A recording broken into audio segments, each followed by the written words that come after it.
गुबैयै सोलोंथाइखौ जौगाहोनांगौनि थाखाय 2010 मायथाइयाव सोलोंथाइ बोसोर फोसावदों दुलाराय बर' फरायसा आफादा।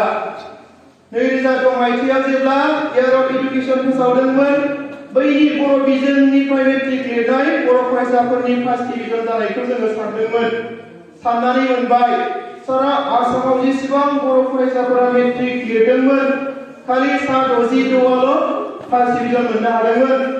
2007निखौ सानबाय, 66निफ्राय 58आव फैलायबाय,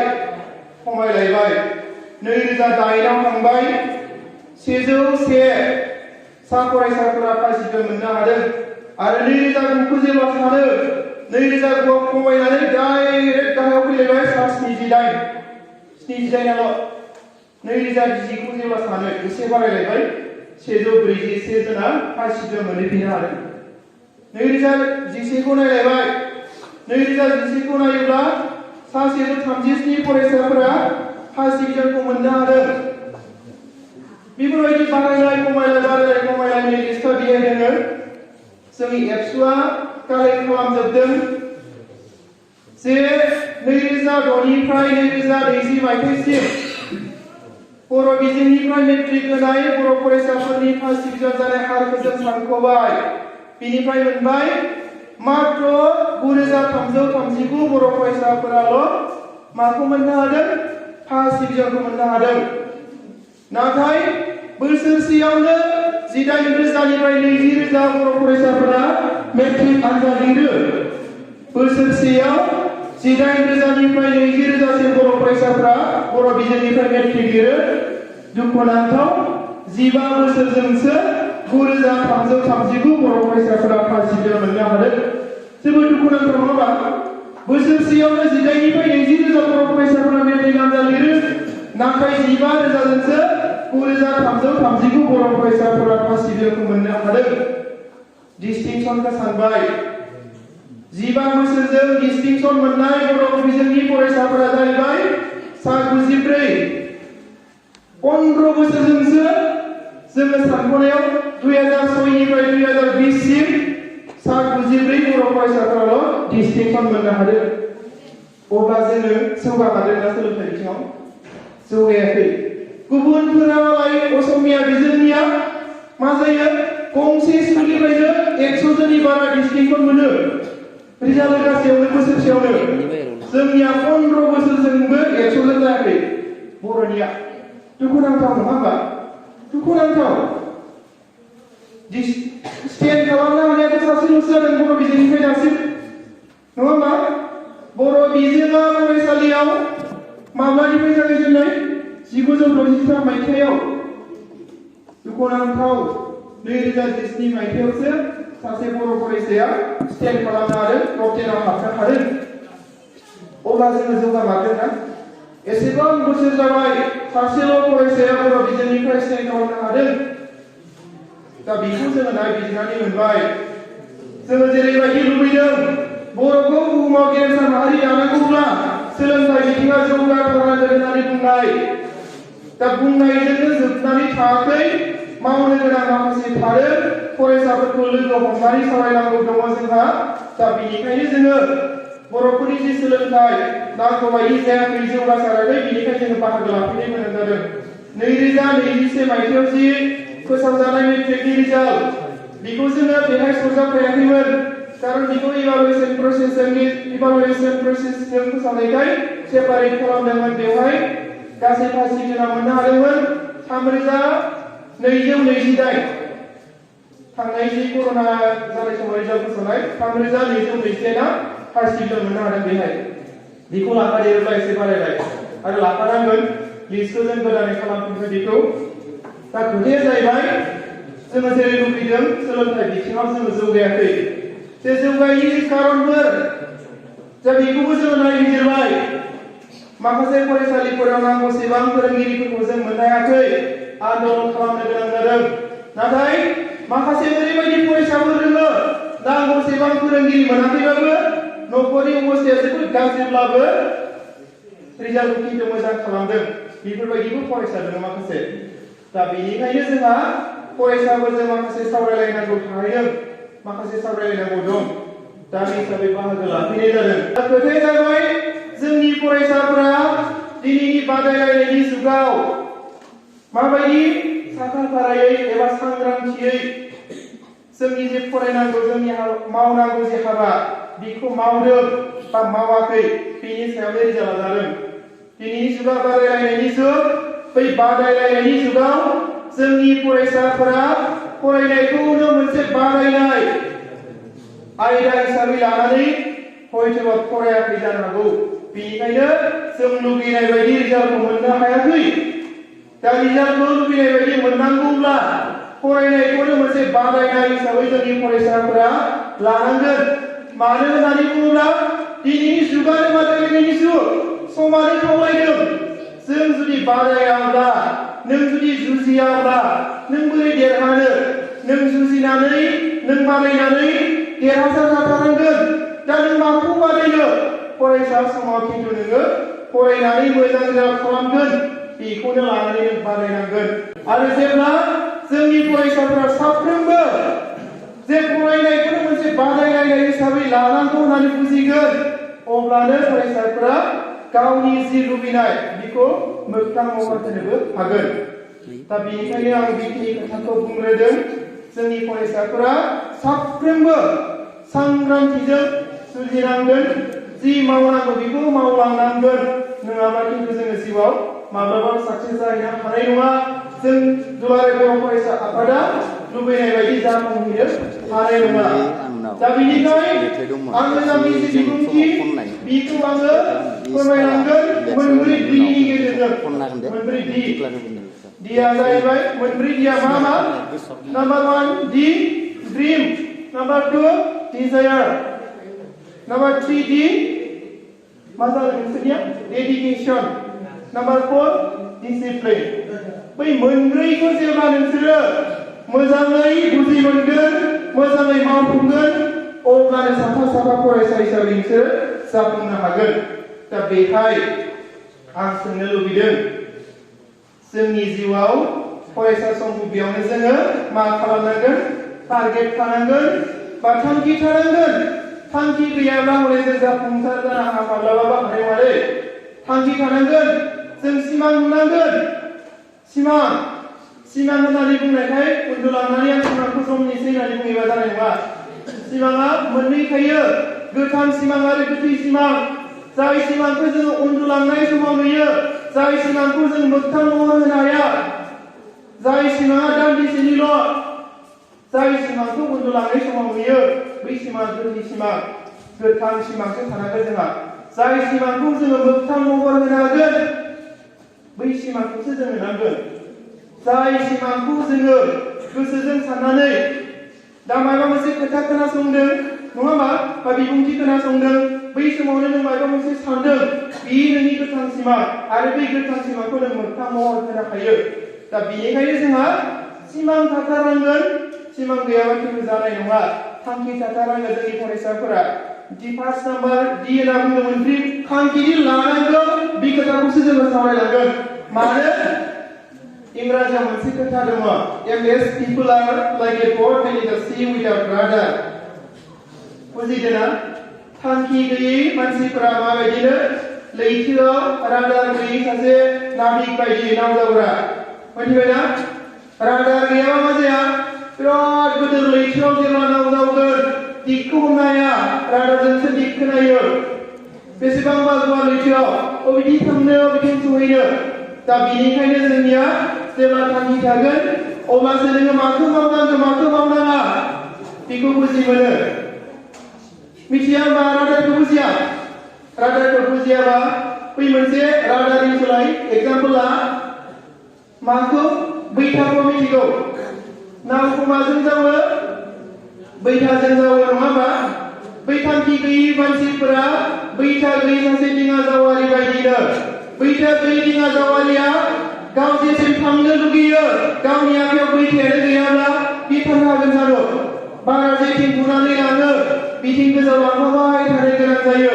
नंगौना नङा दे? जोंनि मोगथां बुद्धियाबो बिदिनो। जेब्ला जोंहा थांखि थागोन,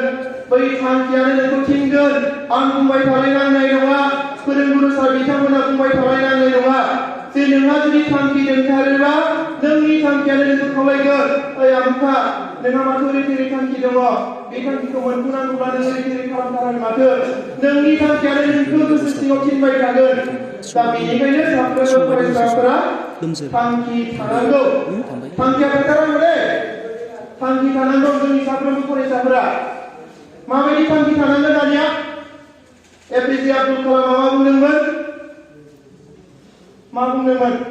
ड्रिमनि खोथा बुंनायाव small dream is a crime होनना बुङाखैमोन थांखिया जोंनिया फिसा जानो नाङानो जोबोद गोदोर जानांगौ जोंनि थांखिया फिसा थांखिखौ लानाङा आं सोङाखिसै दानि थांखिखौ सोलियाबा सोरबा डाक्टर जानांगोन सोरबा इन्जिनियार सोरबा नार्स सोरबा उकिल सोरबा टिचार प्रफेसार जानो होनबा गासैबो बिथिङाव जोंहा मा थांखि लानानै जाफुंसार होनो थाखाय नाजासारबाय थानांगोन सोरबा सिभिल सार्भेन्ट जानांगोन दा बैफोर मोनफा मोनफा गभर्नमेन्टनि साख्रि जाहैगोन नङा होमबा गभर्नमेन्टनि अनगायैबो जोंनि फरायसाफोरा माखासे मा खालामनो हायो गावारि माखासे जब मावनो हायो दा बैयो खिन्थु माजों जानानै फैयो स्किलजों जाफैयो जोंनो बेनिखायनो स्किलखौ नांगोन जोंनि फरायसाफोरनो जोंनि साफ्रोमबो फरायसाफोरा स्किल थानांगोन जा स्किलखौ जोंनो फरायसाफोरनो नांगौ बेखौ जोङो बुजि मोननानै जों दुलाराय बर' फरायसाफोरा मिशन फोसावदों जे 2006आव सोलोंथाइ बोसोर फोसावबाय गुन गोनां सोलोंथाइ बोसोर फोसावबाय 2007आव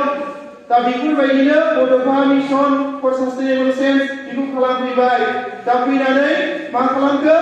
मिशन कुवालिटि मिशनाबो बारलांबाय बारनायनि उनाव कुवालिटियाथ' कुवालिटि थाखानांगोन बेजों लोगोसे जोङो स्किलखौ नांदेरबावगोन स्किल होनना बुजियोना आदब सोलोंथाइया जोंनिया गुन गोनां जानांगोन गुन गोनांजों लोगोसे जोंनिया आदब थानांसिगोन दा बे आदब आरो गुन गोनां सोलोंथाइनि जे हाबाफारि एबसुआ साफ्रोमबो बर' फरायसाफोरा गुन गोनां सोलोंथाइ लानायजों लोगोसे आदबारि जे सोलोंथाइ बेखौबो मोनफुंनांगौनि थाखाय थांनाय जे गभर्नमेन्ट कनफारेन्स बेहाय रेजुलेसन लानानै आदबनि जे खामानि बेखौबो जोङो मावदों 2021 मायथाइनिनो जानुवारि दाननि 22 खालाराव सनितपुर जिल्लानि जे आयनाजुलि होननाय जे जायगा बै जायगायावहाय जोङो जे मिशन स्किल एन्ड कुवालिटि इडुकेशननि जे हाबाफारि बेखौ जागायजेननानै जों खामानिखौ मावदों जोंनि मिशना जाबाय mission skill and quality education जोंनि साफ्रोमबो फरायसाफोरा गुन गोनांजों लोगोसे आदबारि सोलोंथाइखौ मोननांगोन दा बेनिखायनो जों बै मिशनखौ लानानै खामानि मावदों दा बे हिसाबै सरकारि जेसेबां साख्रि बाख्रिफोर थागोन दा बैखौ मावनो थाखाय जोंनि फरायसाफोरा थांखि लानायजों लोगोसे आदब बैखौ सोलोंलांफायोब्ला सरकारि साख्रि मोनाबाबो गावारि खामानि मावनानै गावनि आथिङाव गसंथाहैनो हायो आरो बैखौबो जोंनि फरायसाफोरा ड्रिम हिसाबै थांखि हिसाबै लानानै खामानि मावलांनो हायो दा स्किलनि खेत्रआव जोङो बुंनानै फोजोबनो हाया दिनैनि जुगाव इडुकेशना कुवालिटि जाखानांबाय लोगोसे स्किला थाथारनांगोन जायफोरा स्किल थायो बिसोर दिनैनि जुगाव खिन्थु जाफुंसार जानो हायो दा बेनिखायनो जोंनि स्किल नांगोन दा स्किलनि खेत्रआव सोरबा मेथाइ रोजाबनो रोंगो बेबो मोनसे स्किल सोरबा मोसानो रोंगो जोबोद मोजाङै बेबो मोनसे स्किल सोरबा दामनो रोंगो बेबो मोनसे स्किल सोरबा साइकेल बानायनो रोंगो उननि साखाखौ खेवनो मा बेलेन्सखौ नांगौ सिगांनि साखायाव बेसेबां बल थायो बैफोरखौ रोंनायाबो स्किल सोरबा खानायखौ जोबोद मोजां सिननो रोंगो बेबो मोनसे स्किल सोरबा बिउटि पार्लारनि कर्स लानानै बिउटिशियान जादों गोबां रां खामायदों बेफोर गासैबो मोनफा स्किल दा बैफोर गासैबो आयदाफोरा केरियार ओरिएन्टेड जाबोबाय बैफोर गासैजोंबो जोङो जोंनि केरियारखौ दाफुंनो हायो दा बेनिखायनो जोंनि फरायसाफोरा लेखायाव जि मोनदों बेखौ फोरोंगुरु सार बिथांमोना फोरोंनाय बायदि गोसो होनानै खोनासंनानै बेखौ बुजिनानै ला जाय आयदाखौ सार फोरोंगुरु बिथांमोना फोरोंदों बेखौ chapter wise A to Z बुजिलांनो नाजा थांखिया ओरैबायदि जानांगोन फरायनाया जे आङो 90 जौखोन्दो लानो फरायगोन 80 जौखोन्दो लानो फरायगोन बिदि नङा जाय आयदाखौ फोरोंगुरु सार बिथांमोना नोंसोरनि मेट्रिक आनजाद लिरनो बा हायार सेकेन्डारि आनजाद लिरनो बा गु थाखोनि आनजाद लिरनो थाखाय फोरोंदों बै आयदाफोरनि मोनफ्रोमबो चेप्टारनि जि कनसेप्ट बै कनसेप्टखौ क्लियार खालामलांनो क्लियार बुजिलांनाय दा बैफोरबायदि थांखिजोंसो फरायनांगोन आरो बैफोरबायदि मोनफ्रोमबो चेप्टारनि गासैबो कनसेप्टखौ क्लियार बुजिलाङोब्ला जायखिजाया खनानिफ्राय जिखि सोंथि सोङाथों मानो कुइसन सोंग्राफोरा साफ्रोमबो फरायसाफोरा एन्सारखौ होनो हानाय जायो जिखि सोंथि सोङाथों मानो नाथाय आंनिया 80 जौखोन्दो मोनबानो जागोन 90 जौखोन्दो मोनबानो जागोन बिदि थांखि लानानै बेफोरबायदि जों फरायबा खिन्थु गोरोन्थि जायो कनसेप्टखौ क्लियार खालामलांनायनि थांखिजोंसो फरायनांगोन आरो कनसेप्टखौ बोरै क्लियार खालामनो बिनि आइडिया माखासे जोंहा टपार स्टुडेन्टफोरखौ लोगो मोननायाव टपार स्टुडेन्टफोरा बुंदों जाय फरायसाफोरा टपार खालामो बिसोर बुंदों मनज स्वरगियारि बिथांनि खोथाखौ रायखांनो गोनां जाथारो 2009 मायथाइयाव अल आसामाव साइन्स स्ट्रिमनिफ्राय मनज स्वरगियारिया मा जादोंमोन फार्स्ट पजिशन मोनाखैमोन नामा खोनादोंना खोनायाखै रावबो खोनायाखैमोन खोनादों बे मनज स्वरगियारिया बुंदों जेब्ला फोरोंगिरि सार बिथांमोना जाय आयदाखौ फोरोंगोन बेखौ फोरोंनायनि सिगां गाव हारसिं फरायखाबाय आरो जाय आयदाखौ फोरोंदों फोरोंगुरु सार बिथांमोना चेप्टार वाइज माबेबा खोन्दोसेखौ फोरोंदोंबा बै खोन्दोसेखौ हाजोबागौमानि बुजिजोबागौमानि बे खोन्दोनैयाव खिन्थु बारलाङामोननो मा खालामनो दानियाथ' खोन्दोसेखौनो हाजोबालासिनो खोन्दोनैयाव बारलांग्रोयोबा मा जायो रोंनो गोनां आद्रा जाना थाहैबाय खोन्दोसेयाव रोंनो आद्रा खालामबाय आरो खोन्दोनैखौबो मोजां रोंजोबालासिनो खोन्दोथामाव बारलाङोबा सेयावबो आद्रा जाबाय नैयावबो आद्रा जाबाय बैफोरबायदि मोनफ्रोमबो आद्रा जायोब्ला जोंनि रिजाल्टआ बिदिजोंनो मोजां जाया जों लुबैनाय बायदि जायानो जोङो खिन्थु मोनफ्रोमबो खोन्दोखौ फारि फारि रोंलांजोबनो नाजायोब्ला हालांजोबोनो आरो बे टाइमाबो मेकआप जायो होननानै मनज स्वरगियारि बिथाङा बुंदों दा टाइमखौ मेकआप खालामनोबो हायो जोङो माबोरै हागोन जेब्ला जोंनि फरायनांगौ आयदाखौ जोङो फारि फारि फरायलांगोन अब्ला जोङो मा खालामनो हागोन टाइमखौबो मेकआप खालामहैनांगोन दाथ' क्लास 10 आव जाय फरायसाफोरा फरायदों 2022 मायथाइयाव जाय फरायसाफोरा मेट्रिक लिरगोन 40% सिलेबास रिडिउस जादों नङा होमबा सार 40%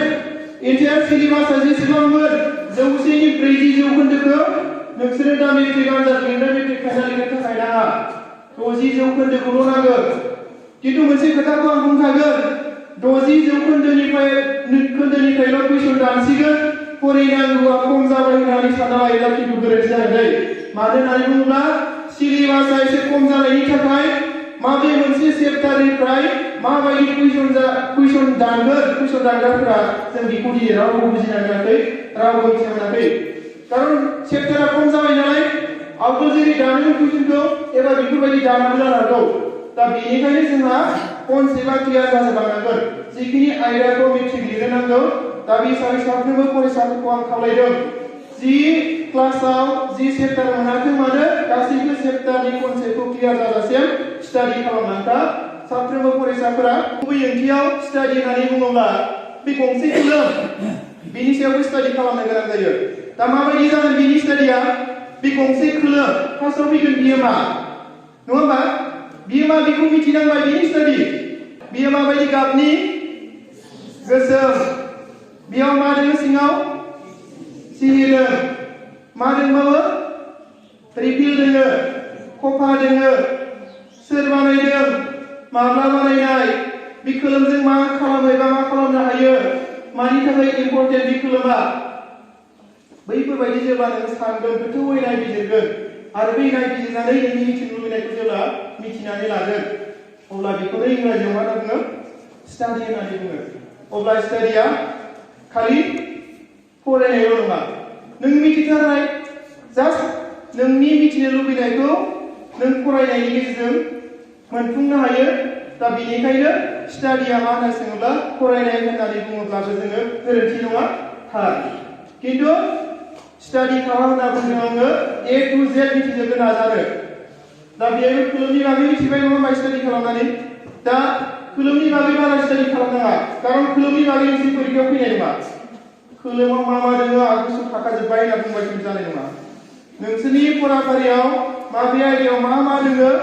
बेखौसो नोंसोर स्टाडि खालामनांगोन दे बबे माबायदि सोंथि जाथावथाव माबे मार्कनि जाथावथाव 5 मार्कनि कुइसन जायोब्ला बेसेबांसो लिरनांगोन माबे खोथाखौ सोदेरनांगोन नङा होमबा बेफोरखौसो स्टाडि खालामनांगौ नोंसोरो इंराजि थागोन हिन्दी थागोन मेथ्स थागोन टाइमा बड' जिखि साबजेक्ट थायाथों मानो बै गासैनिबो बागै जेब्ला नोंसोर मिथिनो नाजायो बेफोरबायदि स्टाडि बियो आरो नोंसोरो बैफोरबायदि मोजाङै स्टाडि खालामलाङोब्ला नोंसोरनि जि लानाय थांखि बैखौ नोंसोर मा खालामहैनो हायो मोगथां महर होहैनो हायो दै थांखि थायोब्ला आरो बै थांखिखौ जाफुंहोनो थाखाय नोंसोर मोजाङै स्टाडि खालामलाङोब्ला अब्लानो थांखिखौ जाफुंसार होनो हायो खिन्थु थांखि गैयाब्ला मा जायो जोङो मानसिया मा जायो मिथिगौना दिनै जोङो जोनोम मोननायनि उनाव गावखौ सासे सुबुं हिसाबै गायसनथारोब्ला सोलोंथाइया थाखानांगोन दहाय सार बिथाङा बुंलांनाय बायदि नङा होमबा स्वामी बिवेकानन्द बिथाङा बुंलांनाय बायदि नंगौना नङा दे जोंनो सोलोंथाइखौ नांथारा होमबा नांगौ दा बे हिसाबै सोलोंथाइखौ जोङो मोजाङै लालांनांगोन आरो सोलोंथाइया ओरैबायदि जानो मोननाय नङा education is not only getting degree but also मा बियो ट्रान्सफर्मिं इन हिउमेन बिइं सोलोंथाइया मा बुंनो मानसि सासे समाजारि जिबि हिसाबै सोलायनो थाखायनि बिजों सोलोंथाइया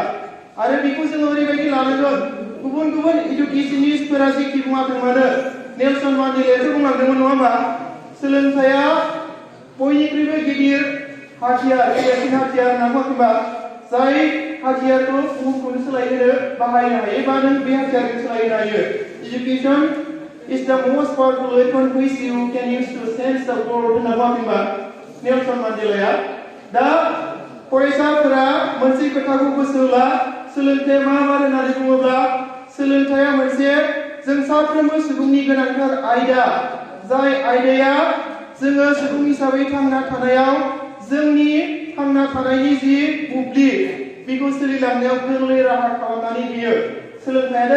सोलोंथाइयासो जोंनो गोरलै राहा खालामनानै होयो सासे गोग्गो सुबुं हिसाबै थांनानै थानायाव जायहा सोलोंथाइ गैया बै सुबुङा बै फरायसाया माब्लाबाबो गावखौ गोग्गो सुबुं हिसाबै गायसनलांनो हाया सोलोंथाइयासो जोंखौ सासे सुबुं हिसाबै गायसननायाव मोनसे राहा हिसाबै जोंनो हेफाजाब होयो बेनिखायनो सोलोंथाइखौ जों साफ्रोमबो फरायसाफोरा मा खालामनांगोन लाफुंनो नांगोन आरो बै सोलोंथाइखौ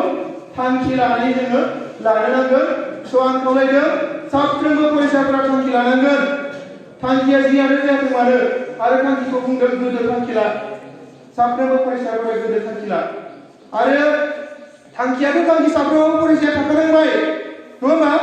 थांखि लानानै दोननायल'जों जानाय नङा दहायथ' आखाइ थिखांबाय मेक्सिमामानो थांखि दोङो थांखि जाया गैया आखाइ थिखां होनना बुंबाय थांखि गैयि रावाबो गैया माने साफ्रोमबो थांखि दङ नङा होमबा दानिया थांखिल'जों जानाय नङा खिन्थु थांखिखौ मोनफुंनो नोङो लुबैनांगोन डिजायार होनना बुंनाया डिजायार सेकेन्डरिया मिथिबाय लुबैनांगोन हास्थायनांगोन दा जोंनि हास्थायनायफोरा ओरैबायदि गोख्रों जानांगोन जे नोङो सिगांथिं आवगायलांनो सानदों नाथाय नोंनि लुबैनायखौ सहैनो नाजानायाव नोंखौ उनथिंनिफ्राय सोरबा हमथाहरदों हमथानायाव गस्लाया हमथादों नांगौबा नोंनि गस्लाया जिरांथो थेवब्लाबो आं थाबथाया आं आवगायलांथारगोन बैफोरबायदि थांखिजों जोंनि फरायसाफोरा आवगायलांनो नाजानो नांगोन जोंनि लुबैनाय जोंनि हास्थायनाया बिदि जानांगोन उनथिंनिफ्राय नोंखौ जायनो जेखि खालामाथों मानो आंनि लुबैनायखौ आं मोनफुंनो थाखाय आङो सहैथारगोन नाजाथारगोन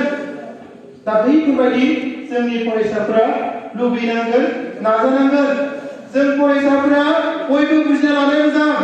आनान गसाइया जोंनो बेवहाय जेसेबां बाहागो लादों फरायसाफोर बेवहाय बाहागो लानाय साफ्रोमबो फरायसाफोरनो आथिं हरदों आखाइ हरदों खोमा हरदों गन्थं हरदों सासे मानसि हिसाबै सुस्थ' मानसि हिसाबै थांना थानायाव जिखिनिखौ नांगौ साफ्रोमाबो दङ सोरहाबा मेगन खोनादों नामा बेहाय मेगन खोनादों दोङो खोमा बेंगा दङ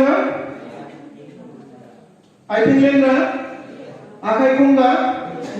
गासैबो सुस्थ' मानसि गोजा अब्ला गोदोर थांखि लानानै मावनो हानांगोन थांखिया थाबाय बैखौ मावफुंनो लुबैनाय बे जोंनियाव थानांगोन दा जोंनि फरायसाफोरा जाफुंसार जानो हायैनि कारना थांखिखौ लाबाय दङ खिन्थु बै थांखिखौ जाफुंहोनो थाखाय नोंनियाव जि लुबैनाय बै लुबैनाया माब्लाबा गोसोनिफ्राय जायखानानै थायो थांखिया दङ आंहाबो बेखिनियावल' थाबाय खिन्थु बैखौ जाफुंहोनो थाखाय नोङो जेरै नाजानांगौ नोंनि लुबैनाया हास्थायनाया जेरैबायदि जानांगौ बेयो खिन्थु जोंनि फरायसाफोरनिफ्राय जेब्ला गैया जायो अब्लानो जोङो फैला जानो गोनां जायो खिन्थु बेनिखायनो आं बुंगोन जोंनि साफ्रोमबो फरायसाफोरा हास्थायनांगोन लुबैनाय थानांगोन श्रीकान्त बलानि खोथा खोनादों सोरबा खोनादों श्रीकान्त बला खोनादों रावबो खोनायाखैना श्रीकान्त बलाया सासे मेगन खाना मानसि जोनोमनिफ्रायनो बियो मेगन गैया मा जादों मिथिगौ बिनि सल'बाथा खोन्था आसरित खोनागोन एपीजे आब्दुल कालामआ जेब्ला भारतनि हादरगिरि जादोंमोन एपीजे आब्दुल कालामआ मोनदांथिदोंमोन जे बुहुमनि मादाव बयनिख्रुइबो लाइमोनफोर फरायसाफोर थानाय हादर होननानै बुङोब्ला जोंनि भारतबर्षआनो आरो बै भारतबर्षखौ गुबुन गुबुन हादरफोरनिख्रुइ जौगासार खालामनांगौब्ला जोंनि फरायसाफोरा जोंनि लाइमोनफोरा जौगानांगोन बेखौ एपीजे आब्दुल कालाम बिथाङा बुजि मोनदोंमोन दा बेनि थाखायनो बिथाङा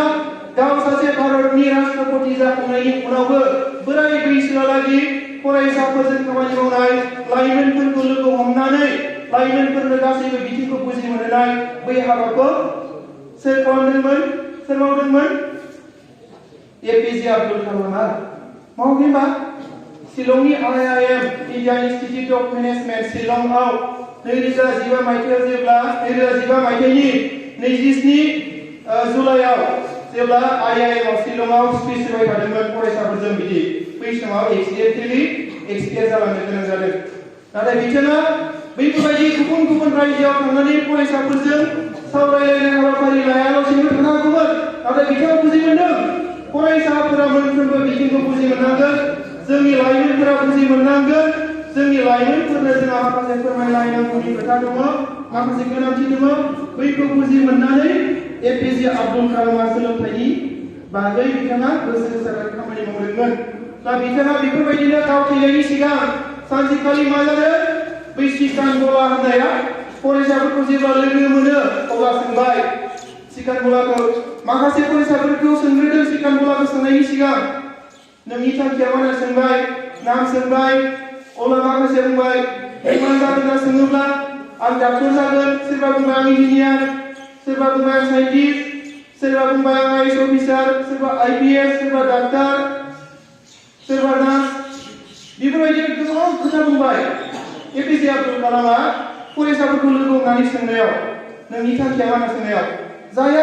जि थांखि दङ बेखौ सोंजोबबाय नोंसोरनि थांखिखौथ' मा होननानै आं सोङाखै नङा होमबा मा थांखि दं ना गैया नोंसोरा बेखौल'सो आखाइ सोंदों मा थांखिया नोंसोरा बेखौ सोङाखिसै नाथाय एपीजे आब्दुल कालामआ सोंदोंमोन फरायसाफोरखौ सोंनाय समाव माखासे फरायसाफोरा गाव गावनि थांखिखौ खोन्थाजोबनो लाबाय अब्ला श्रीकान्त बलाखौ सोंबाय व्हाट इज योर नेम बुंबाय सर माय नेम इज श्रीकान्त बला व्हाट इज योर एम होनना सोंबाय सर I will be a blind president of India होनना बुंबाय मा होनना बुंदों ब्लाइन्ड प्रेसिडेन्टनो ब्लाइन्ड माने मा इंराजि सोदोब खाना अब्ला बे बुंबाय मा बुंदों सार आङो भारत हादरनि सासे खाना प्रेसिडेन्ट हादरगिरि जागोन होनना बुंबायनो एपीजे आब्दुल कालामआ बागदावबाय नों मानो बिदि बुंखो सोंबाय सार आंनिया उन्दैनिफ्रायनो मेगन गैया आंनिया मेगना नुवा गतिके आं खाना नाथाय आं सार इन्डियानि भारतनि प्रेसिडेन्ट जानो लुबैयो होननानै बुंबाय एपीजे आब्दुल कालामआ बागदाव बुंबाय सासे मेगन गैयै मानसिया बोरै प्रेसिडेन्ट जानो हानो नों आसरित नङा होमबा जोंनि फरायसाफोरनि गोसोआव बेफोरबायदि लुबैनाय थानांगोन मोजां लुबैनाय दा मेगन गैयै मानसिया मेगन खाना मानसिया थाइसेबो गैया थाइनैबो खाना गैया दै मेगन खाना मानसिया भारत हादरनि सासे हादरगिरि जानो लुबैदों आरो लुबैनायखौ ओरैनो दोनाखै नाजादों मिथिबाय दा बै श्रीकान्त बलाया जेब्ला मेट्रिक आनजाद लिरदों मेगन खाना मानसिया मेट्रिक आनजादाव 90 जौखोन्दो मोननो हादों बियो 90 जौखोन्दो मेगन गैयै मानसिया बेनि उनाव साइन्सआव फरायबाय साइन्सआव फरायनानै हायार सेकेन्डारि एग्जामखौ लिरबाय फाइनालखौ 98% मोनदों श्रीकान्त बलाया मेगन खाना मानसिया मेगनानो गैया दानिया हायार सेकेन्डारि पास जानायनि उनाव जाबाय इन्जिनियार फरायनोसै बिटेक खालामगोन एमटेक खालामगोन दानिया प्रब्लेमा जाबाय मा मेगन खानाखौ फरायहोनो हानाय इन्जिनियार कलेज जोंनि भारत देशआव गैया भारत हादराव गैया गोदोबो गैयामोन बे सिकान गलाया फरायनाय समाव बारा बैसो जाहैदों 29-30 बोसोरसो जाबाय बे फरायनाय समाव खाना मानसिया इन्जिनियार फरायनो हानाय भारतबर्षआव कलेज गैया जोबोद प्रब्लेमा बियो दा बिनि थाखाय बे मा खालामनायसै भारत देशखौनो केस होनायसै जे मेगन गोनाङाल' फरायनो मोनो नामा आं मेगन गैया मानसि नङा नामा होननानै भारत हादरखौनो बियो मा खालामदों कर्टआव केस होदों जे आंबो मेगन गोनाङाबो इन्जिनियार फरायनो मोननांगौ होननानै नाथाय भारत हादरा बे बेबस्थाखौ खालामनो हाबावाखै नाथाय इउनाइटेड स्टेट्स अफ आमेरिका मिथिगौ ना आमेरिकाजों भारत देशआ रायलायदों लोगोसे बेखौ मा खालामनायसै नेटआव एप्लाइ खालामबाय जेब्ला सिकान गलाया सासे खाना हिसाबै इन्जिनियार फरायनो एप्लाइ खालामबाय अब्ला बियो एक्सेप्ट खालामजादों सिकान गला इउ आर वेलकाम टु आमेरिका होननानै बेखौ लिंहरबाय अब्ला जेब्ला लिंहरबाय अब्ला मा खालामनायसै गासैबो फरायनांगौ बिनि जि खरस बै खरस माखासेखौ सोर होनायसै सोर होदों भारतआनो लाजोबनायसै दायित्वखौ सिकान गला बियो दा बिनि उनाव इन्जिनियारखौ पास खालामबाय इन्जिनियार पास खालामखांनायनि उनाव आमेरिकायावनो गोबां माने बियो साख्रि जासिबाय गिदिर साख्रि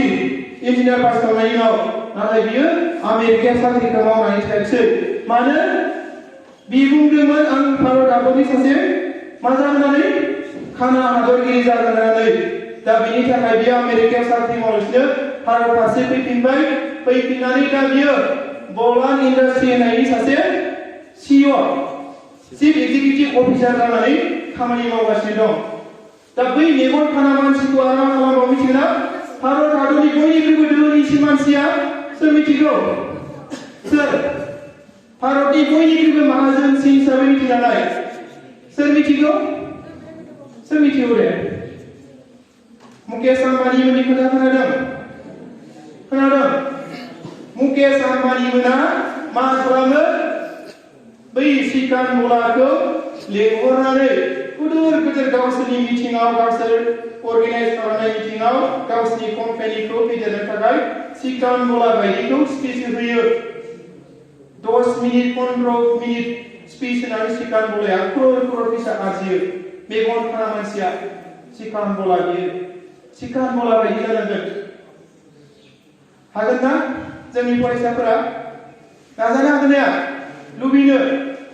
मेगन थाइनै गैयै मानसिया बेफोरबायदि गोसोजों नाजाथाबदोंबा जोंनि फरायसाफोराथ' हानांगोन ना इसोरनाव जोंहा आथिं आखाइ खोमा गन्थं गासैबो दंजोबखायो जास्ट जों बेखौ बाहायनांगोन जों पकेटाव आखाइखौ थ्रोब सोना लाबा बाहायाबा हागोन we cannot clean the ladder of success with our hands in our pockets बुजिदों जोंनि आखाइखौ जोंनि पकेटाव सोनानै लाबाय थायोबा जोङो साक्सेससिम सहैनो हानाय नङा सब इउज खालाम आखाइजों माव खोमाजों मोजां खोनासं गोसोजों मोजाङै सान मेगनजों मोजां माव मेलेमखौ मोजाङै बाहाय मेलेमा साफ्रोमनियाव होदों अब्लानो जोङो साफ्रोमबो फरायसाफोरा जाफुंसार जानो हायैनि खोथा गैया सिकान गला मेगन थाइनै गैया दिनै नाय आसामनि चिफ मिनिस्टार हेमन्त बिश्व शर्मा भारतनि प्रधान मन्त्रि नरेन्द्र मदि बिथांमोना जेसेबां सुगाय रायजो जानानै दं बिनिख्रुइ बांसिन सुगाय रायजो जादों होनना बुङोब्ला मेगन थाइनै गैयै सिकान गलाया मेगन थाइनै गैयै सिकान गलाया बांसिन गोजोनै रायजो जानो हादों अब्ला जोंहा इसोर हरनाय आथिं आखाइ खोमा गन्थं दोंजोबो हिसाबै जोंबो जोंनि गोजोननायखौ जों खालामनानै लानो हागोन माब्ला हागोन जेब्ला जोंहा लुबैनाय थागोन जेब्ला जोंहा हास्थायनाय थागोन बेनिखायनो जोंनियाव लुबैनाय हास्थायनाया खिन्थु थाथारनांगोन आं बेखिनिखौ खावलायदों दा बेयो सेकेन्डनिजों आं बेखिनिखौ बुंदों दानिया थार्ड डि नङा होमबा थार्ड डि डेडिकेसन थानांगोन जोंहा बावसोमनाय जोंनि फरायसाफोरा जि थांखि लादों जि लुबैदों बैखौ मोनफुंनांगौब्ला जोंनि फरायसाफोरा साफ्रोमबो गाव गावखौ बावसोमनो हानांगोन दाख्लै आं सोंहरबाय जे जोंनि बाक्सा जिल्लानिफ्राय दाख्लैयो इन्जिनियार फरायनो थाखाय JEE जाय फरायसाफोरा मा खालामदोंमोन एन्ट्रेन्स आनजाद लिरदोंमोन जोंनि बाक्सानिफ्राय मा जादों IIT सानैल' फरायसाफोरा मोननो हादों IIT गुवाहाटीआव उथ्रिसार खुंगुर बर' IIT कानपुराव मुम्बाइआव रायदाव बसुमतारी आरो NIT आव सासेल' बे बोसोराव हांगामासार बसुमतारी NIT सिलचराव बाखि आसाम इन्जिनियारिंआव दोङो CIT आव दोङो माखासे नाथाय गोजौ थाखोनि जि इन्जिनियारिं कलेज बेयाव एडमिशन मोननाय फरायसाफोरखौ रायलायदों लोगो हमनानै रायदाव बसुमतारी 2018 मायथाइयाव मेट्रिकआव टपार जादोंमोन बर' बिजोंनिफ्राय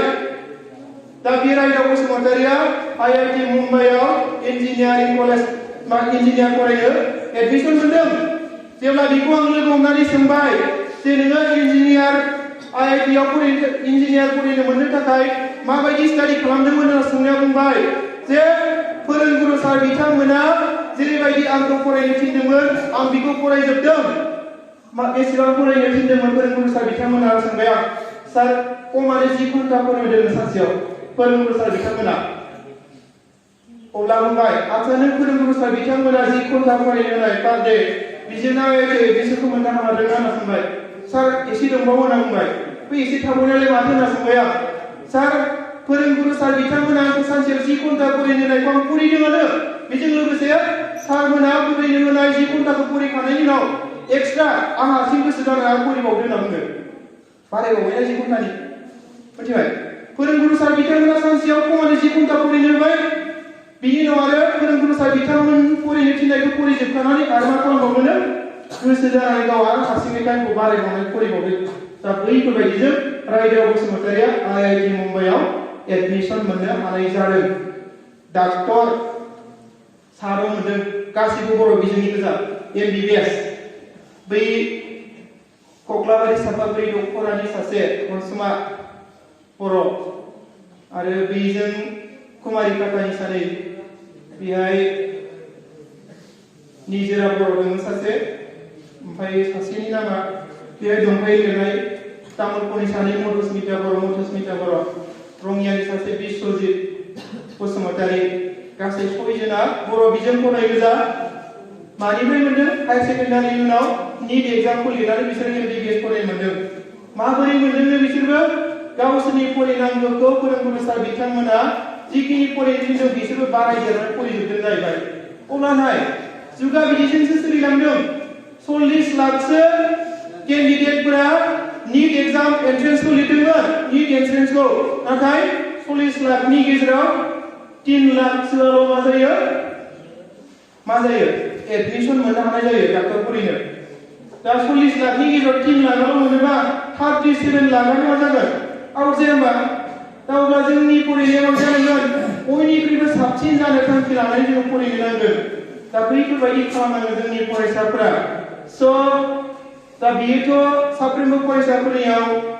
थानांगोन कारन जुगानो खावलायदों आङो बाक्सा जिल्ला एबसुनि सोलोंथाइ नेहाथारि हिसाबै गोसो जानानै बुंनाय खोथा नङा बियो समनिसो खावलायनाय बेखौ समानो खावलायदों जुदि नों साबसिन जानो नाजायाबा नोंनि लुबैनायखौ नों मा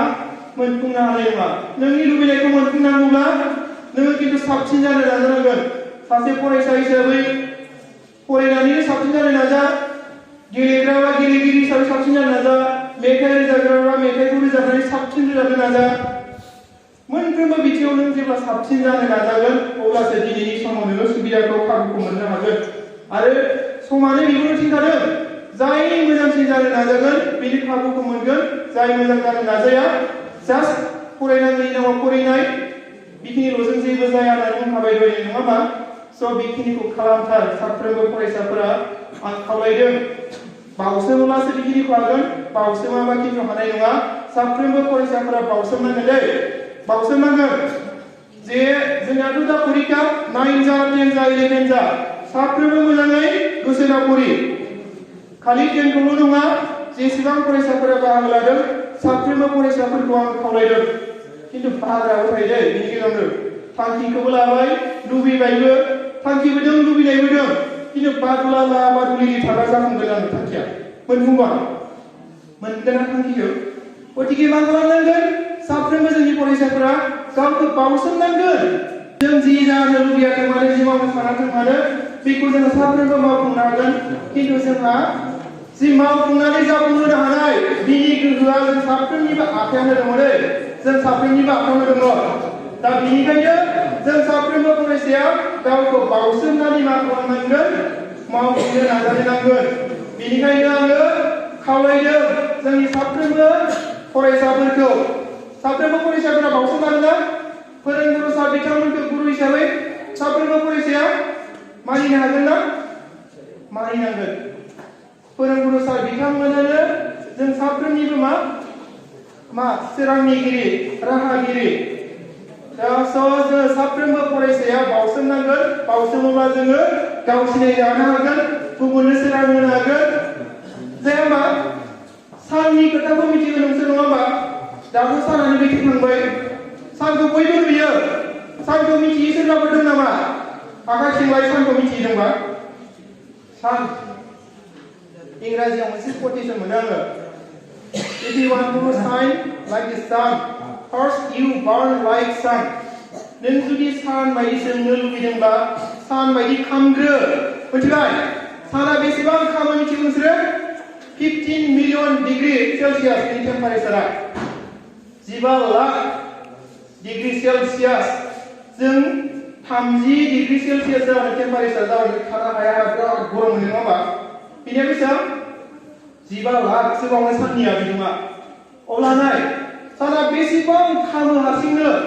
गावनि खामनानै जि जोंथिनाय जि सोरां बै सोरांनोसो दुलाराय जिब जुनार मानसि दुमसि बिफां लाइफांनो थांना थानो हानाय मोनसे बेबस्थाखौ खालामनानै साना गावबो सिनायजाबाय आरो गुबुननो सोरां होदों जुदि साना सोरां होआमोनब्ला सौग्राव सौसि जागौमोन जोङो गियानजों सोलिलांनो रोंनाय नङामोन गावजों गाव दावराव दावसि हिंसाया बारा जागौमोन दिनै जों जेरैबायदि मोखांजों मोखां नुलायलायदों सिनायनाय नङामोन गोसोम माबा फुटफोरबायदि माने मोदायफोरबायदि नुगौ नङा होमबा गोसोम नङामोन होनलाय गतिके जोंनो साना सोरांखौ होदों आरो साना गावगाय सिनायजादों साना जोंनो सोरां होनाय आरो गावगाय सिनायजानायनि दङा दोङो गाव खामग्लिजादों मा दा जोंनि फरायसाफोरा सानबायदि खामग्लि जालायनो नाङा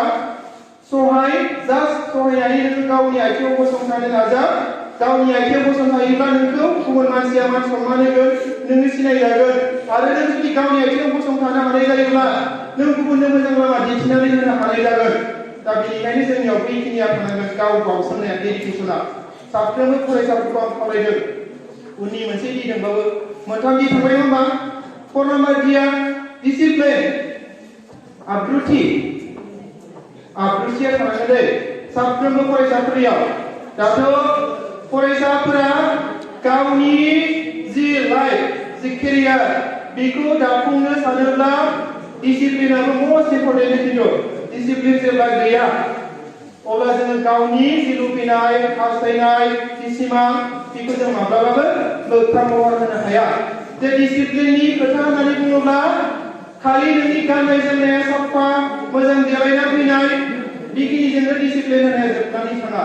दा सरासनस्रायै डिसिप्लिन होननानै बुङोब्ला माखौ बुजियो नोंसोरो साफा गाननाय साफायै देलायना फैनाय बेखिनिखौनो डिसिप्लिना बुजियो नङा होमबा नाथाय बेखिनिजों डिसिप्लिन सोदोबा बा डिसिप्लिन सोदोबनि बेखेवथिया जोबनानै फैया आरो माबायदि डिसिप्लिना नोंसोरनि गोसो सिङाबो साफा जानांगोन नोंसोरनि गोसोआ ओरैनो नुनायाव सायाव मोखाङा देलायनाय गाननाय जोमनायाव साफा बेखिनिजों डिसिप्लिन जाया गोसो सिङाबो मोजां जानांगोन साफ्रोम फरायसाफोरनि गोसोआनो थिग जानांगोन मोजां जानांगोन दा माबायदि मोजां जानांगोन मोजांखौ जोङो जानो हायो बे जोंनि गोसोनिसो खोथा बै माबाखौ मिथिगौ ना रत्नाकर सिखावा रामायणखौ सोलिदोंमोन सोर मिथिगौ दे बर'नि ओंखारनाय रामायण महाभारत बेफोरखौबो फराय माखासे गियानफोरखौ बिनिफ्राय मोनो फोरोंगुरु सार बिथांमोनखौ जेरै फोरोंनांगौ बिनिफ्राय माखासे गियानखौ मोनो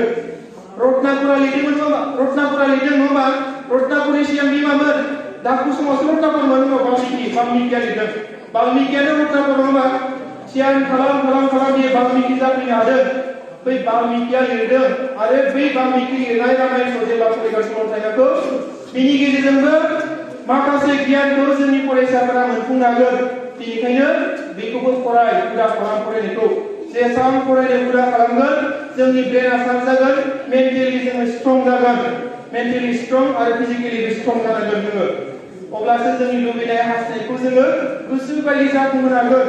मेन्टेलि जुदि स्ट्रं जाथारनांगौ लेखा फरायनायखौ हाजासे हुदाखौ बाराय जोंनि साफ्रोमबो फरायसाफोरा बै लास्टनि दिनि खोथाखौ आं बुंनो नागिरनाया जाहैबाय जोंनि फरायसाफोरा गाननाय जोमनाय जि डिसिप्लिन देलायनाय जि डिसिप्लिन बेजों लोगोसे गोसो सिं नोंनि जि साननाय नोंनि जि बेबहार नोंनि जि मेन्टेलिटि नोंनि जि मेनार बैयो थिग जानांगोन अब्लासो सासे मानसिखौ गुबैयै डिसिप्लिन मानसि होननानै बुंगोन दा साफ्रोमबो फरायसाफोरा बेनिखायनो डिसिप्लिन जानांगोन दा डिसिप्लिना बुङोब्ला गाननाय जोमनाया साफा इउनिफर्म गाननो जों गानबाय साफा सुफा सुनानै साफाय देलायना फैबाय बेथ' थाखाबाय बेजों लोगोसे फोरोंगुरु सार बिथांमोना जि फोरोंदों फोरोंगुरुखौ गुरु हिसाबै मानिनानै लानो हानाय जानांगोन बेबो मोनसे डिसिप्लिनाव गोलैयो डिसिप्लिन नोंसोर खोनादों एकालयबनि खोथा खोनादों एकालयबनि मा खालामदोंमोन एकालयबआ मा खालामदोंमोन दे एकालयबनि गुरुखौ मिथिगौ ना मिथिगौ एकालयबनि गुरुखौ सोर मिथिगौ दे बुंनाय एकालयबआ सासे आदिबासिनि बा ट्राइबेल मानसिमोन बियो बै महाभारतनि जुगाव दापर जुगाव मा जादोंमोन बोरला गावनो फोरोंनाय समाव राजा महाराजानि फिसाफोरखौ फोरोंनाय समाव एकालयबआबो जोबोद बोरला गावनो लुबैनायाव माने गोनांथि जानायाव बियो मा खालामदोंमोन गाव सासे सोलोंसा हिसाबै गुरुखौ थाथारनांगोन बै समाव गुरु नांगौ जायोमोन दा बियो द्रोणाचार्यनि आश्रमाव बियो फोरोंजानो थांदोंमोन द्रोणाचार्यनि आश्रमाव अब्ला मा खालामखो बै राजा महाराजा माखासेया फैनानै बाबुखायखौ कमप्लेन होफैदों बै एकालयबआथ' बे राजा फोलेरनि मानसि नङा बे ट्राइबेल फोलेरनिसो बे आदिबासिया ट्राइबेलसो मानसि बियो बेखौ बे राजा महाराजा जोंनि फिसाफोर थानाय बे आश्रमाव दोननो मोना आरो बिनि सोलोंथाइ होनो मोना होननानै एकालयबखौ होखारहोदोंमोन राजाफोरा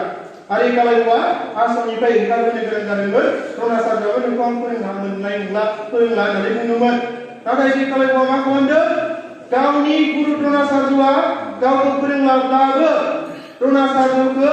गुरु हिसाबै गाव जिहेतु गनायखाबाय बिनि थाखाय बियो मा खालामफैदों बियो जिगाबनि मुर्ति खालामनानै गाव बोरला गावनो सोलोंनाय समाव जिगाबनि मुर्तिखौनो एकालयबआ मा खालामोमोन खुलुमोमोन गुरु नै आं नोंजों फोरोंजानो मोनाखैब्लाबो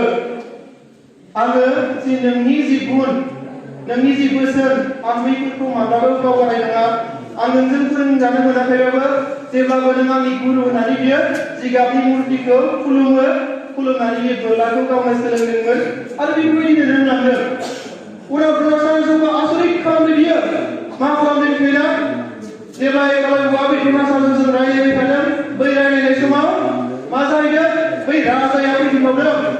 जे द्रोणाचार्य गुरुआ सासे ट्राइबेल मानसिजों मानो बिदि रायज्लायबाय थाखो होननानै बियो फैदों आरो बे राजाजों मासे सैमाया फैफादों द्रोणाचार्यआ एकालयबजों रायज्लायबाय थानाय समाव बै राजाजों फैफानाय सैमाया द्रोणाचार्य आरो एकालयबखौ रायज्लायनो मोनसे मोजां इनभाइरनमेन्ट होआखै मोनसे मोजां थासारि होआखै दावराव खालामलांबाय थादों सैमाया दावराव खालामलांबाय थादों सोंख्र'लांबाय थादों दा बेनि थाखाय बियो मा खालामखो एकालयबआ बै दावराव खालामबाय थानाय सैमाखौ ओरै मोखांजों बोरलाखौ गावदों नाथाय सैमाया फिनदों सैमानि खुगायाव बानखौ खोनाहरदों आरो सैमाखौ सोंनो रोङि खालामदों दा गुरुआनो आसरित मोनदों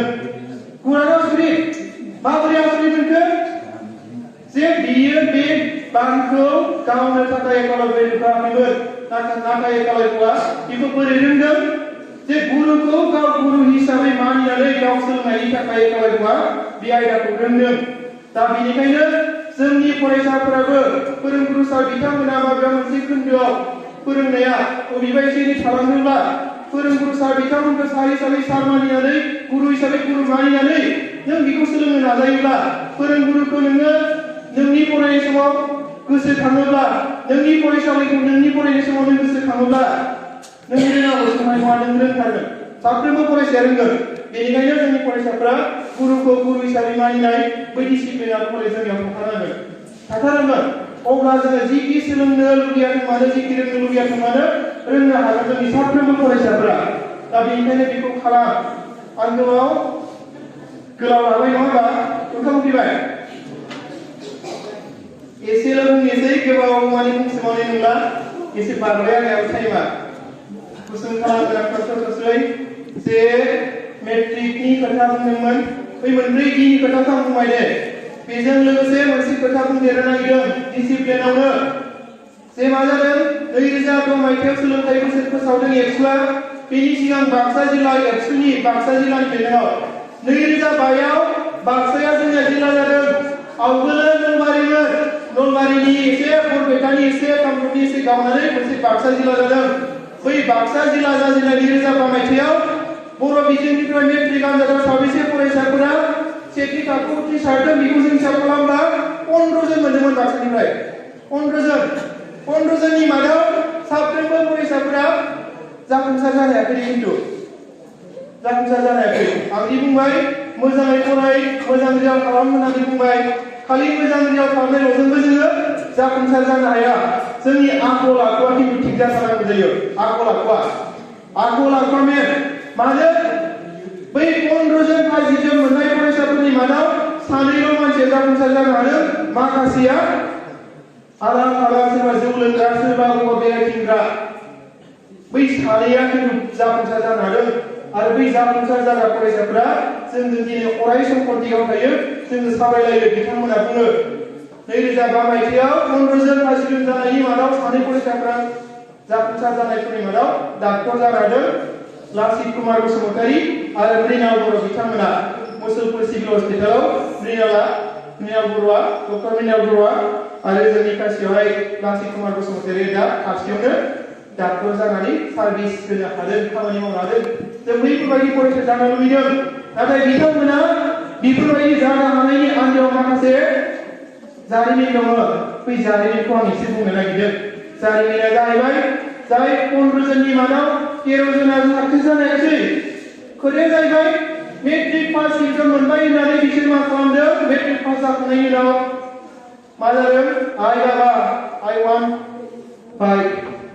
I want mobile phone demand खालामदों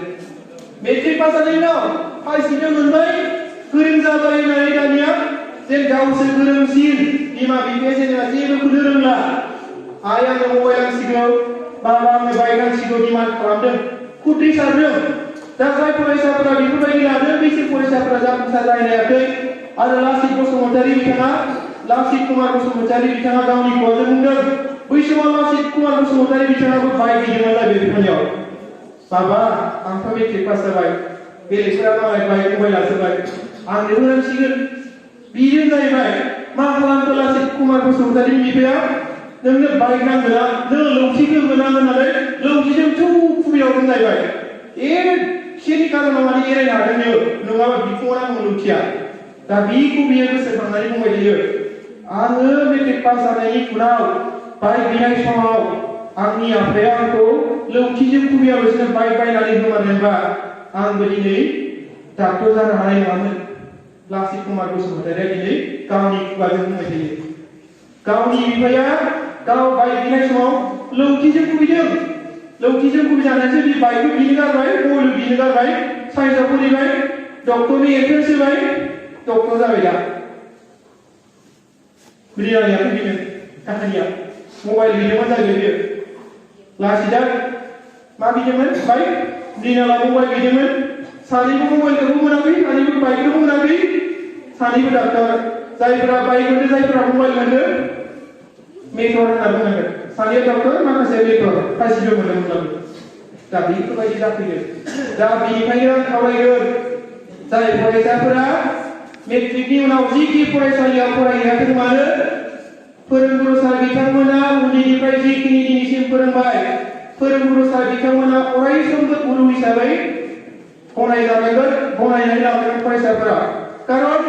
जायखौ फोरोंगुरु सार बिथांमोना नोंसोर फोरोंलांबाय बैखौ लानानैनो नोंसोर साफा सुबुं हिसाबै सोलिनांसिगोन पृथिबियाव मानसिफोरजों गोरोबनानै सोलिलांनो नाजागोन आरो बे रोंगौथिखौ मोनदों फोरोंगुरु सार बिथांमोननिफ्राय बेनिखायनो गुरुखौ गुरु सोरबा हाई सेकेन्डारि पास जाना बेलेगाव फरायगोन सोरबा मेट्रिक उनाव बेलेगाव फरायगोन थेवब्लाबो गुरुआ गुरु हिसाबै फरायगोन मान मोननांगोन बे मानखौ जोंनि फरायसाफोरा होनांगोन आरो बै मान होनाय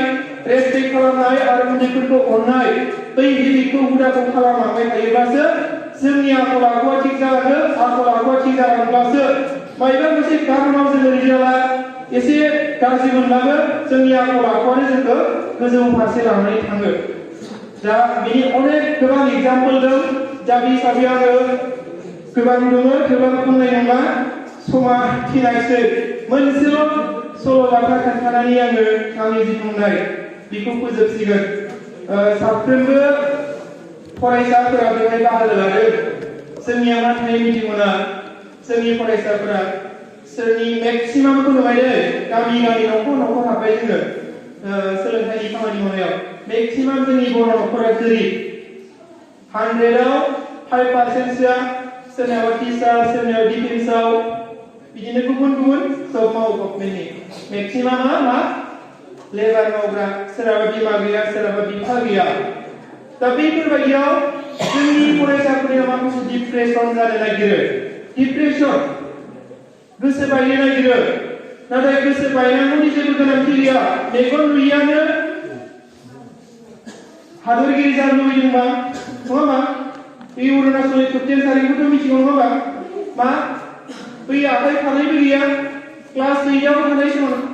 8 बोसोर बैसोआवनो मा जादों बियो कारेन्टखौ दांफ्लांना लानानै आखाइ फारनैखौ दानस'नानै गारनो गोनां जादोंमोन नाथाय बे मा खालामनो हायो मेथाइ रोजाबनो हायो मोसानो हायो बेबाय गारिखौबो सालायनो हायो बियो माखौ हाया होनना बुंनानै सिमां जादों बियो खालि बे एयारप्लेनखौ सालायनो हादों एयारप्लेनखौ सालायनो हायैनि कारना गाव साइन्सनि स्टुडेन्ट नङा आर्ट्सनि स्टुडेन्ट आखाइ फारनैबो गैया भलिबल गेलेयो फारि बाखायदि हिन्जावसाफोरनि खोथा बुङोब्ला अरुणिमा सिन्हानि खोथाखौथ' बयबो मिथिगौ क्लास 10आवथ' दा मोनबाय नङा होमबा क्लास 10आव मोनाखैबा अरुणिमा सिन्हानि जे खोथा जि स्ट'रि बिनि लाइफ हिस्ट्रि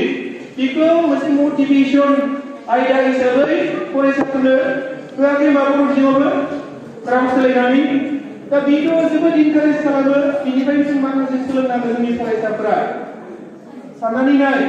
आरो जायखौ मनिबा माजारि खोनादों आयरन लेडि अफ पाकिस्तान मा जादोंमोन बियो मा जादोंमोन पाकिस्ताननि मनिबा माजारि आयरन लेडि अफ पाकिस्तान होननानै बुङो जों बेखौ मा जादों बियो मा जादोंमोन जेब्ला बिनि फिसाया गारि सालायदोंमोन बेबो गारि सायाव गाखोनानै थांदोंमोन मा जादोंमोन सामहाव मा जादों बियो एक्सिडेन्ट जादों बिनि फिसाया उन्दुलांफानायाव गारि एक्सिडेन्ट जादों गावनि फिसाया मा खालामदों जेने बारनानै आथिं आखाइ जेबो जायाखिसै मनिबा माजारिया आथिं गैया फारसेथिं उदैयावहाय गाज्रि जालांजोबदों बियो मा जादों नोंथाङा मिथिगौ ना गाव फिजिकेलि हेन्डिकेप जानायनि थाखाय गावनि फिसायजों डाइभार्स खालामजाबाय फार्टिलाइज बिस जाबाय मा खालामदों उनाव गावनि बिदा आरो बिमाया केयार खालामबाय बिनि उनाव गोख्रोंसिन थांखि लादों बियो मा थांखि लादों मिथियोना गाव सासे मोजां मेथाइ रोजाबगिरि जानो लुबैदोंमोन बैखौ लानानै बे जाफुंसार जानो हादों सावगारि बोगिरि सावगारि आखिग्रा सावगारि आखिनो हादों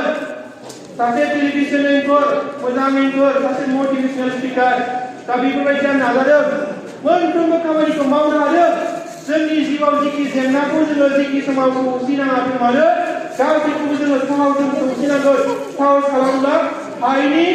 जेबो खोथा गैया साफ्रोमबो हायो जोंनि साफ्रोमबो फरायसाफोरा खिन्थु जोङो साहस नांगोन दिनैनि जुगाव जोंनि साफ्रोमबो फरायसाफोरा साहसजों जुजिनांगोन साहस गैयाबा खिन्थु जेबो जानाय नङा साहसजों राजा जानाय सल'बाथा खोनादों सोरबा खोनादोंना जोंनि फरायसाफोरा साहसजों राजा जानाय सोरबा खोनादोंना साहस गैयाबा नोंहा जेसेबां रोंगौथि थायाथों मानो बै रोंगौथियाबो नोंनिया मिनिंलेस रोंगौथिया थानायजों लोगोसे नोंहा साहस थानांगोन नोंनि गोहो थानायजों नोंहा साहस थानांगोन जुनारफोरनि राजाया मा मिथिगौ ना जुनारफोरनि राजाया सिंह सिंहआ राजा जानो मोननायनि सल'बाथाखौ सोर खोनाखो दे सिंहआ बोरै राजा जानो मोननाय दे आखाइ सिंहआ सोर फरिखो देनाय सोर खोनाफेरखो दे सिंहआ बोरै राजा जानो मोननाय जुनार दे रावबो मिथिया साहसजों राजा जानो मोनदों माबोरै राजा जानो मोनदों बे साहसजों सानसेखालि मानसियाबोथ' राजा थायोमोन गोदो गोदाय राजा दंमोन दाबो गुबुन हादराव दङ दा जोंनिया गणतन्त्र इलेक्सन जायो खिन्थु बै जुनारफोरनि गेजेराव मोनसे मिटिं जानानै सावरायलायनायनि गेजेरजों राजा फाथिनो नागिरदोंमोन बै राजा फाथिनो नागिरनायाव जाय बयनिख्रुइबो गोहोगोरासिन बियो राजा जानो मोनगोन सावरायलायनाय जादोंमोन गिबि खेबाव दा बेहाय मैदेरा एसे राजा जानो मोनसिगोन बायदि दानिया मा खालामदों सिंहआ गोसोजों गोसो राजा जानो लुबैयो फार्स्ट सावरायखालि मैदेरा गोनां मोनसिगोन लाइनाव फैदों सिंहआ मा खालामनायसै अखानायै रायज्लायफिननो गोनाङाव ओरैबायदि जालायो मैदेरखौ रागा जोंबाय साला नोंसो आं थानायाव राजा जानो नागिरदों बोलाथ' बारा गैया ओरैबायदि खुगाखौ ब्लां ब्लां सिबाय बे मैदेरखौ अरथारथारसै जेनेबा सिंहआ एकदम देरबाय देरनानै मा खालामसै गुबुन गुबुन जुनारफोरा गैथारामोन खाथियाव मैदेरजों सिंहजों लोगो मोननायाव जेन मैदेरखौ अरथारथारनोसै खिन्थु हाया बियो थेवब्लाबो अरथारथारगोन बायदि बियो खुगाखौ ब्लां ब्लां सिना हाथाय गोलाव गोलाव नालाय मैदेरनि खाथियाव आवगायलांबाय मैदेराबो मा जाबाय साहसा खम नालाय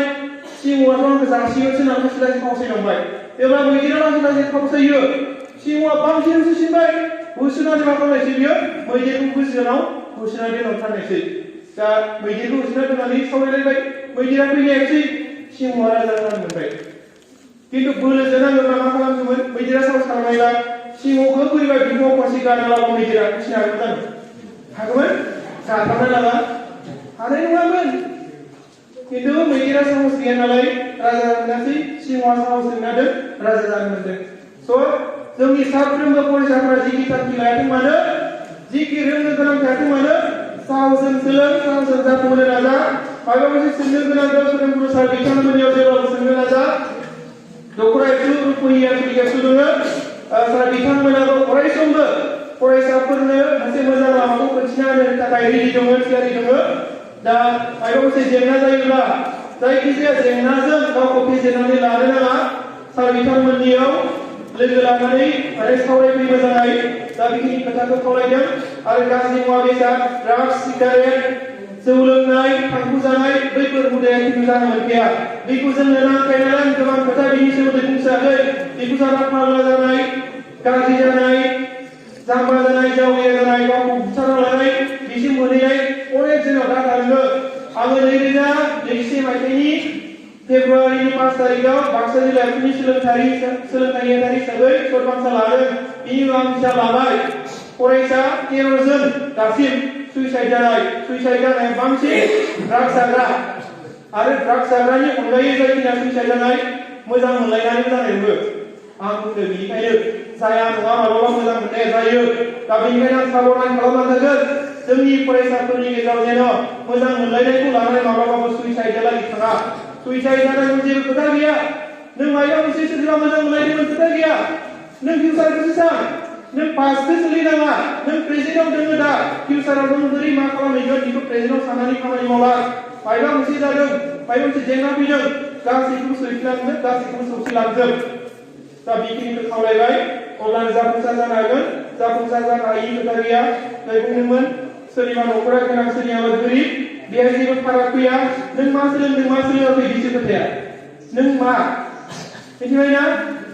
सोरबा गोरिब न'खरनिफ्राय फैदों सोरबा गोनां न'खरनिफ्राय फैदों बेजों खोथा गैया फोरोंगुरु सार बिथांमोना गुरु हिसाबै जिखिनि फोरोंनांगौ जिखिनि डिउटि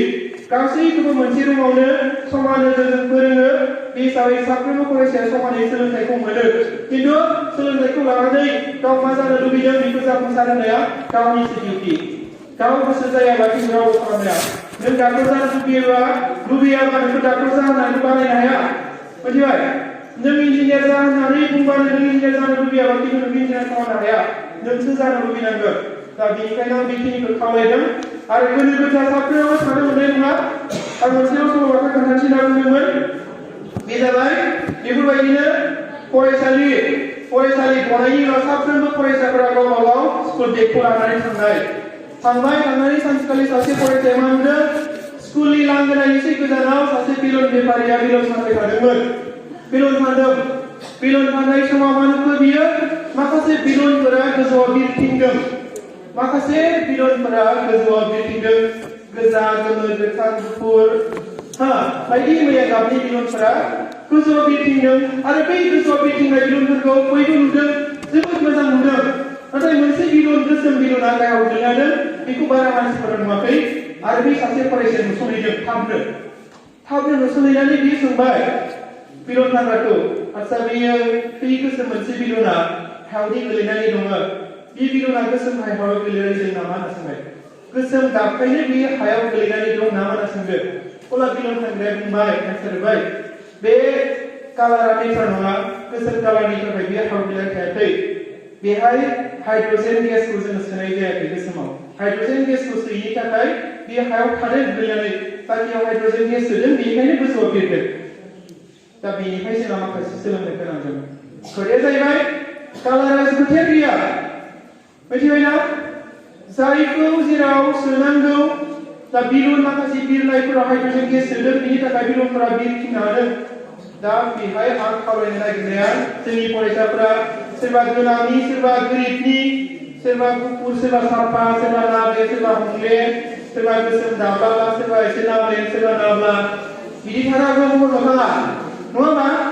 बेजों जेबो खोथा गैया नोंनि गोसोजोंसो नों मा जानो लुबैदों दा बेनिफ्राय जोङो सोलोंनो नांगोन दा बेनिखायनो महर मोखाङा जेबो मेटार नङा मिथिबायना नोंनि गोसोजोंसो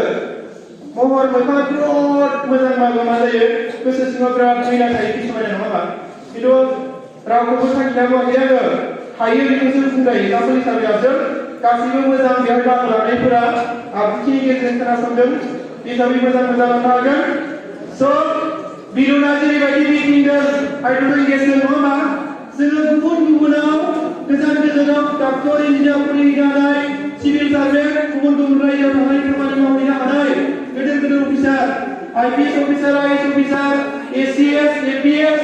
डक्टर इन्जिनियार जानांगौबा जोंहा गुन गोनां सोलोंथाया मोनफुंलांथारनांगोन आरो आरोबाबो जोंनि थाफालांनांगोन जिखि जानो नाजाथों मानो जों जाफुंहैनो हागोन खिन्थु जोंहा गोसो जानांगोन दा बेखिनि खोथाखौ बुंबाय गोबां गोलाव बुंसोनाय नंला बाहागो लाफैनानै आं जोबोद मोजां मोनदों खारन साफ्रोमबो फरायसाफोरा गोबाव सम खोनासंदों आरो इयुनाव लोगो मोनबावगोन बेखौ मिजिंथिदों जायखिजाया बाक्सा जिल्ला दुलाराय बर' फरायसा आफादनिफ्राय आं बेखौनो खावलायलांनो लुबैदों मोनसे जे जोंनि बर' फरायसाफोरा ओरैबायदि मोनसे खोथाखौ सेन्टिमेन्ट लानांगौ सेन्टिमेन्ट हिसाबै मिज'रामनि खोथा एसे बुंदोंमोन नङा होमबा मिज'रामाव मा खालामो मिज'नि लाइमोन आफादफोरा मिज'फोरखौ मा खालामो मिज' फरायसाफोरखौ मा होननानै बुङो ओरैबायदि समायखिरा लाहोयो फरायसालि थांनानै जेब्लाबो मा होननानै आङो मिज' हिसाबै थांनानै थागोन जेब्लाबो आं मिज'जोंनो हाबा जागोन मिज'नि आसार खान्थिखौ लाखिलांबाय थागोन दा बेफोरबायदि बायदि मैया समायखिरा लाहोयो दा बेफोरबायदि समायखिराखौ आङो लाहोनाय नङा खिन्थु मोनसे खोथाखौ खावलायलांगोन जोंनि दानाय लुनाय गाननाय जोमनाय जे आसार खान्थि बैखौबो जोंनि फरायसाफोरा दिनै सोलोंनांगोन सोलोङाबा जानाय नङा दुखुनांथाव बैफोरबायदि दख'ना गाननाय 2021 मायथाइयावनो ओरैबायदि क्राइसिस जादों दाखालियो सनितपुर जिल्लायाव उदालगुरि चिरां बाक्सा क'क्राझाराव जाबाय मेकआप बै सनितपुर जिल्लायाव मा जादों मिथिबायना बिदि गाननाय दख'नाया इउनिफर्मआ स्कुलाव होनो नागिरबा दाग्रा मानसिया गैयिनि थाखाय आंखालनि थाखाय मा खालामदों बेंगलनि साप्लाइ लाबोनायखौ दख'नानि कालारा नङा महरा गैया सारि बायदि खिन्थु दख'ना गाननो आरिखौनो दा बेखौ गानहोनो नागिरदोंमोन दुखुनांथाव मा जोंनि बर'फोरा दानो रोङाखै दासिमबो रावबो सोरसो दानो रोङो दासिमबो आखाइजों सोंनाय नङा मिथिबाय दुखुनांथाव आं सोंनोबो गोसो जायाखै सोरसो रोंगोन होननानै मेक्सिमामा रोङा नङा होमबा ना रोंगौ मेक्सिमामा बांसिनानो रोङा दा खोनासं मालायनिफ्राय लाबोनायखौ जों मानो गानहोनो गोनां बायदि जानो नागिरदोंमोन खिन्थु एफस'आव मा जायाखै गानहोआखिसै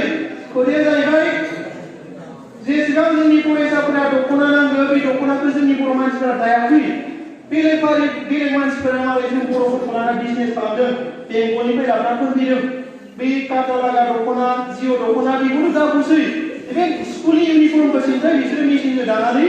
गानहोनो नागिरदों जोंखौ लाना बिजनेस खालामनो नागिरदों मिथिबाय 25 लाख बर' राव रायलायग्रा बर'नि आसार खान्थिजों सोलिलांग्रा बर' मानसिजों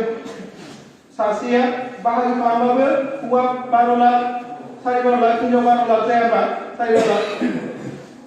बोसोरसेयावथ' जरासेल' नाङा जरानै खैला दख'ना नांगोन खैला गामसा खैला गारनाय बर'फोरानो दायोबा लाख थाखा इनकाम खालामनो हायो दा बेफोरबो मोनफा स्किल बेफोरखौबो लाफाला रोङा होननानै दोननाङा हायोबा दिनैनिफ्राय गाबोननिफ्रायनो सोलों दख'ना दानो जि दानो गामसा दानो सोलोंनोसै हाया होमबा हाया हागोन हौवासाफोरा सोलों बेंगलावथ' हौवासाफोरा जायो बांसिन बे बेंगलनिफ्राय लाबोनाय मेक्सिमाम हौवासाफोरा दायो मिथिंदों स' हौवासा हिनजावसानि जेबो फाराग गैया बे जि दानायाव हौवासायाव सोलों हिनजावसायाव सोलों दानाय लुनाय हेबनाय जेसेबां बर'नि आसार खान्थिफोर दं खाम दामनाय सिफुं सुनाय मिथिबायना सेरजा हुनाय बैफोर गासैबो आसार खान्थिखौ जोङो बर' हिसाबै लांफानो रोंनांगोन अब्लासो जोङो सोलोंथाइ जौगानायजों लोगोसे जोंनि आसार खान्थिखौ जौगाहोनो हायोब्लासो बुहुमाव बर'खौ जोङो गेरेमसा माहारि दाफिननो हागोन आरो बैफोरबायदि जायोब्ला गुबुन हारिया गुबुन जाथिया जोंखौ लोगोसेबो सिगिनो हानाय नङा जोङो गोदो राजा दंमोन गोहो गोरामोन होननाय बायदि जों जाफिननो हागोन दा बेनिखायनो बैहाय बुहुमाव बर'खौ गेरेमसा माहारि दाफुंनायाव साफ्रोमबो फरायसाफोरा जेराव बाहागो लायो आं बेखौ मिजिंथिबाय लोगोसे जोबथारनायाव आंखौ जे दिनै बे फरायसालियाव फरायसाफोरजों सावरायलायनो थाखाय सुबिदा होबाय स्पेसियेलि बे फरायसालिनि गोरायुं सार बिथां लोगोसे आफादनि फोरोंगुरु सार बिथांमोन लोगोसे रुपै आनसलिकनि बिबानगिरि मावथि बिथांमोन बिथांमोन साफ्रोमनिसिमबो आङो बाक्सा जिल्ला एबसुनिफ्राय साबायखर बावदों लोगोसे बाहागो लानाय साफ्रोमबो फरायसाफोरनो साबायखरखौ जासिहरदों लोगोसे आसा खालामदों बाहागो लानाय साफ्रोमनिबो आसा मिजिं मोजाङै मोजां जाफुंसार जायो फैगौ गोदान बोसोराव जेन' मोजाङै मोजां सोलिलांनो हायो बेखौबो आफा गसाइनि सेराव आर'ज गाबनानै आंनि जि बुंनाय आं